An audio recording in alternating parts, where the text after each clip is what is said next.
The moon, this dusty, dead chunk of rock that has been orbiting us for ages, could soon become the beating heart of a new industry, where resources like helium-3 and water are not just the dreams of science fiction writers, but real economic factors. Imagine us building factories up there that produce energy for Earth or refuel spaceships, all with materials that have been waiting for us for billions of years. But let's break this down step by step, from the treasures in the regolith to the technologies needed for this, all the way to the players leading the race. My name is Serwin, and this is Mars Chronicles. Shall we take off? First, the stars of the show are the moon's resources. Helium-3 is the big hype, an isotope that's embedded in the upper layers of the regolith by the solar wind. Estimates suggest there are millions of tons, enough for clean fusion energy on Earth. Unlike deuterium-tritium fusion, helium-3 doesn't produce neutrons, so there's less radioactive waste and it's therefore safer. Safer for reactors, but there's more water than ice in the permanently shadowed craters at the South Pole. Discovered by missions like Chandrayaan-1 and Lunar Crater Observation and Sensing Satellite, up to 600 million tons. Enough for fuel, drinking water, oxygen, radiation protection, or even agriculture in habitats. Then the regolith itself, full of silicon for solar panels, iron, and aluminum for structures, titanium for lightweight alloys, and traces of rare earths like lanthanum or yttrium, which are needed in electronics and batteries. Oxygen makes up 45% of the regolith extractable for breathing or rocket fuel. Hydrogen from the solar wind could be turned into methane with carbon dioxide, and there are even traces of sodium, potassium, and zinc. These resources aren't just there, they're the key to in-situ resource utilization, where we produce things on site instead of hauling everything from Earth. But what's the point of all this? Helium-3 could solve the energy problem with fusion reactors that generate thousands of gigawatts of clean energy. Consider International Thermonuclear Experimental Reactor, as well as private and Chinese projects already conducting tests. Water is essential for manned bases. NASA estimates 1 liter of Earth water to cost $10,000. At $10,000 per liter, no one can bathe on the moon. That requires infrastructure. Metals and silicon for solar panels make the moon energy independent, and titanium for durable tools. To see the potential, we need to take a step back here and look at the situation from farther away. A lunar economy that could grow to a cumulative $170 billion by 2040, according to reports from McKinsey, European Space Agency, NASA, and other commercial analyses. From mining to tourism, with the moon as a springboard to Mars and the rest of the solar system.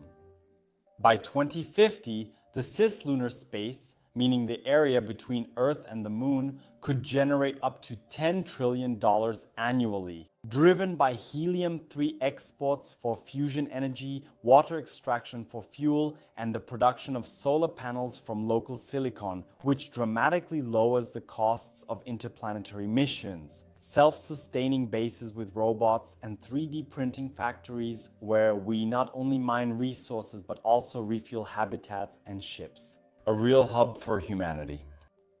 The need for construction and replacement parts will be much lower than on Earth. Therefore, in most cases, it won't make much sense to set up an entire factory right away. That's why a lot of things on the moon will be made with 3D printers. These things no longer just print small parts out of plastic, but can already build houses with concrete, manufacture rocket engines with various metals, and even produce medical products with biological material. Anyone who thinks we're talking about fantastic visions of the future here is mistaken. All the examples are already at the intersection of business and science. On the International Space Station, there are several 3D bioprinters that can print living tissue and medical products from living cells, proteins, and other nutrients. It is being developed so that such devices can be used for the production of entire organs. With this, you are directly supporting Mars Chronicles. It will get even more exciting by 2060 and 2070.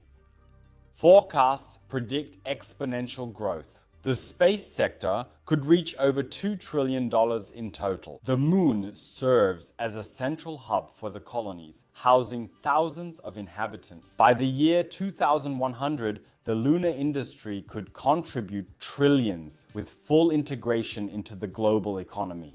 From clean energy via solar satellites to interplanetary and interstellar leaps.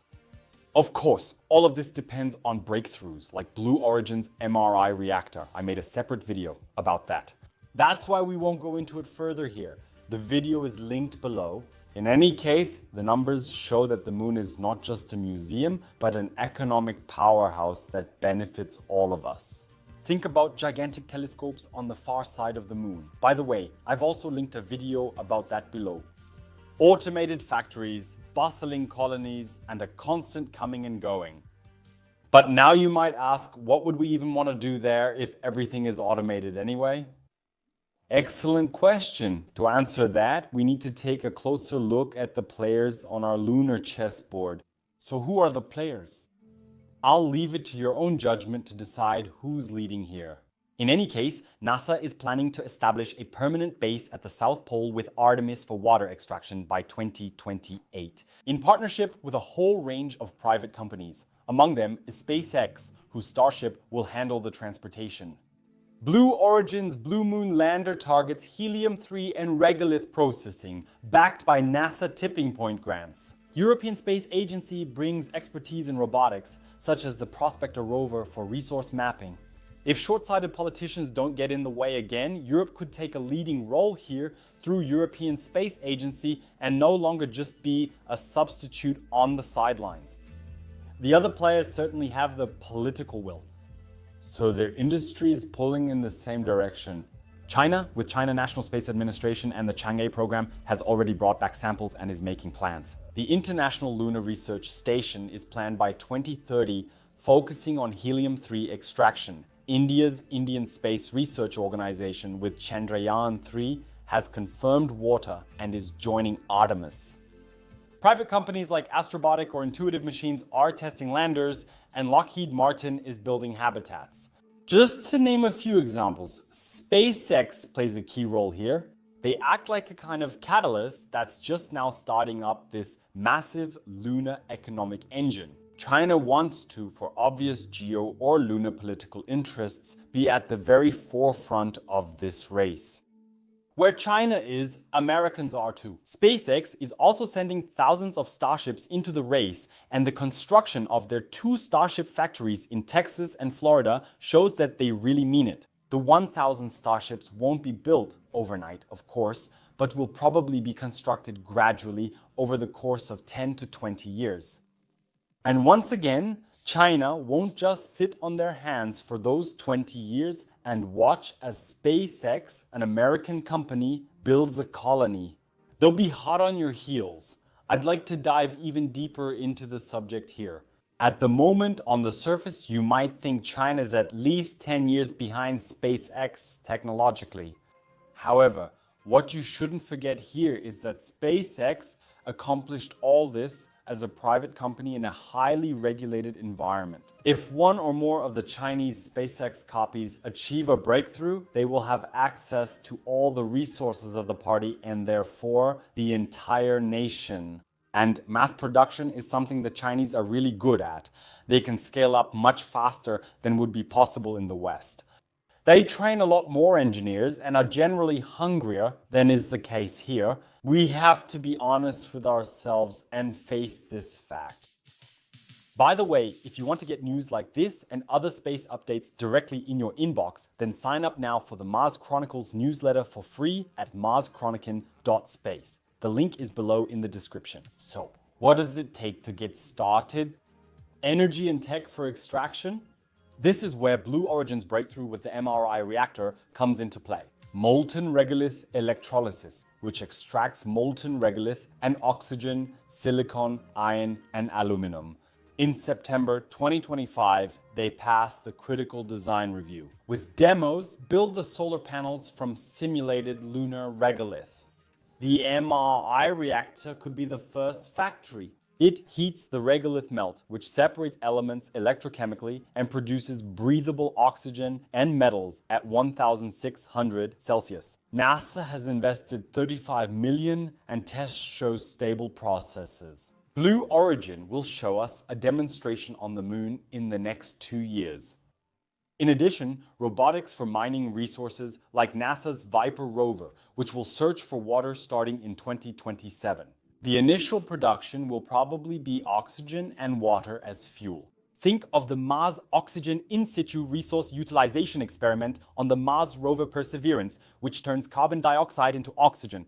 But on the moon, from regolith, then 3D printing for habitats and spare parts, printing concrete-like materials from regolith like the PEWA project. There are different approaches to this. Some compact the regolith and harden it with lasers. Others melt it first and then place it at the desired location. Others rely on pre-produced bricks. And once again, 3D printing comes into play. As soon as it's clear what the first habitats on the moon will really look like, we'll print one here with the core one from Prusa. What comes next? From silicon, we could manufacture solar panels directly on the moon. From titanium, sturdy tools, or even structures for base designs. And who knows, maybe someday electronic components from rare earths. But what about helium-3, the holy grail of fusion energy? For that, we need large harvesters that heat the regolith up to 600 degrees Celsius to release the gas. China is already testing prototypes, and the European Space Agency is planning similar systems, a step that could revolutionize energy supply. How long until lunar products reach Earth? For helium-3, it could start as early as 2030. Companies like Interlon are building pilot plants, and estimates say that a liter of helium-3 could be worth millions of dollars, but it will become cheaper with scaling. As soon as fusion reactors become a reality. Whether they will become a reality, however, is another matter. Write your thoughts about it in the comments. Other resources like metals or silicon, they will probably stay local, since transport costs of up to $100,000 per kilogram make exporting them to Earth unprofitable. Exceptions: rare isotopes or scientific samples could make their way to Earth to fuel research. To bring resources to Earth on a large scale, we have to turn to asteroids. But that's another topic altogether. You can find a separate video about that in the description below. And what about an interplanetary gas station?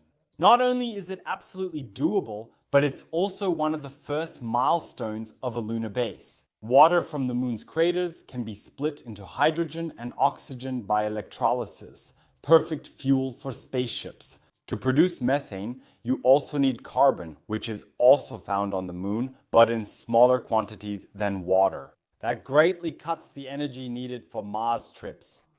The moon could become a real hub, making launches much cheaper than from Earth thanks to its low gravity and lack of atmosphere.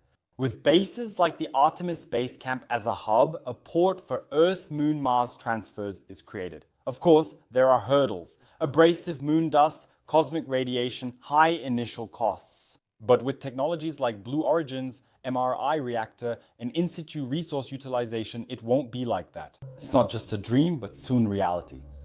The moon holds treasures like helium-3 and water, which will drive an industry with players like China National Space Administration, European Space Agency, NASA, and Blue Origin getting started. Driven by geopolitical and economic rivalries, the future will have bases that produce, refuel, and send us to the stars. Write your thoughts on this topic in the comments. If you enjoyed this exploration of the lunar industry, subscribe to Mars Chronicles and leave a thumbs up. A huge thank you goes out to all channel members and Patreon supporters. If you also want early access to our videos, you can find all the information about it below in the video description. My name is Serwan, and this was Mars Chronicles. Thanks for tuning in. Pera ad Astra.